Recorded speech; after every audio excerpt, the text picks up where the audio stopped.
आई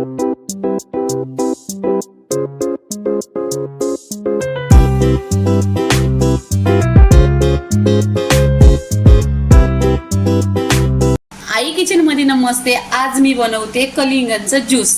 इथे मी कलिंगड पहा कट करून घेतले आणि एकदम फ्रेश आहे। इथे आहे ना याला आता कट करायचं आहे। इथे पीसेस आहे ना कलिंगडचा असं करायचं आणि मोठे करायचं।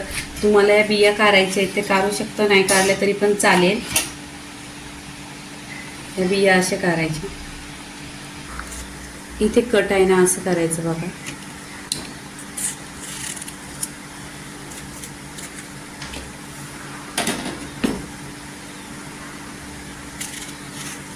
या उन्हाळ्याच्या दिवसात आहे ना कलिंगडचा ज्यूस, लिंबाचा ज्यूस हे शरीराला थंडावा भेटतो। ह्याच्यासाठी ज्यूस पियाचं आणि याच्यामध्ये फ्रूट आहे ना फ्रेश घ्यायचं। इथे पूर्णपणे पहा कट करून घेतलेले आहे आणि असे पीसेस करायचे एकदम लॉंगला। इथे मिक्सरचं भांडं घेतलेलं आहे, त्याच्यामध्ये कलिंगड टाकून घ्यायचं आहे।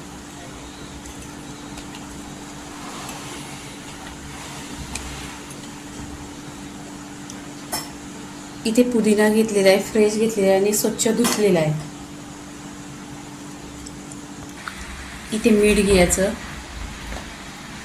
तुम्हाला इथे टाकायचं असेल तर साखर टाका, कारण कलिंगड जर गोड असलं तर साखर नका टाकू आणि पच्चं असलं तर टाका। हे कलिंगड तर भरपूर गोड आहे, पण मी इथे 1 चम्मच टाकलेला आहे।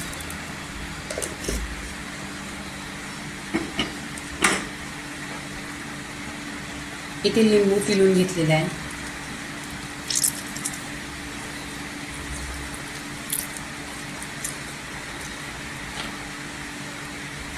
इथे आहे ना मिक्सरला पाणी नाही टाकायचं आणि मिक्सरला हे फिरवून घ्यायचं। मिक्सरला छान असं आहे ना मिक्सरवर फिरवून घेतलेलं आहे ज्यूस।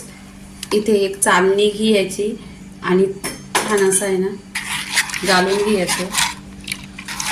कलर पण पहा सुरेख आलेला आहे आणि फ्रेश कलिंगड आहे आणि घरी बनवलेला फ्रेश ज्यूस असतो। बाहेर फ्रूट कधीचं पण असतात, तरी ते पहा पूर्णपणे झालेलं आहे। आता आहे ना ग्लासमध्ये ओतून घ्यायचं।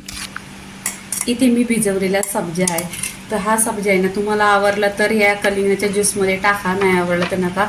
पण माणसाच्या शरीरात जायला पाहिजे। गरमीच्या दिवसात 1 चम्मच तरी दर दिवशी सब्जा गेला पाहिजे शरीरात आणि छान आहे।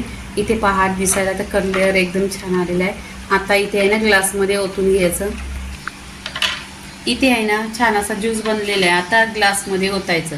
हा पाणी इथे थंडा घेतलेला, तुम्हाला जर अजून बर्फाचे खडे पाहिजे तर ह्याच्यामध्ये टाकू शकता। इथे पहा पूर्णपणे ग्लास भरलेला आहे, तर इथे आहे ना मी बर्फ नाही टाकला आहे कारण थंडा पाणी आहे। तुम्हाला बर्फ पाहिजे तर टाका। इथे वर असं पुदिन्याचं पान ठेवायचं, एकदम छान दिसायला पण बघा एकदम खूपसुरत दिसतं। तर कलिंगडचा ज्यूस पूर्णपणे एकदम फ्रेश कलिंगड आहे, त्याच्यामध्ये पुदिना टाकलेला आहे, मीठ, साखर आणि लिंबू पण शरीरासाठी याच्यात लिंबू पिळून घेतलाय। पूर्णपणे आहे ना ज्यूस आरोग्यासाठी छान आहे आणि गरमीच्या दिवसात ना थंडावा आपल्या शरीराला भेटायसाठी असं घरगुती तुम्ही बनवा ज्यूस आणि पिया। तर पूर्णपणे व्हिडिओ झालेला आहे, लाईक करा, शेअर करा, सबस्क्राईब करा आणि नेहमीच पीत राहा। धन्यवाद।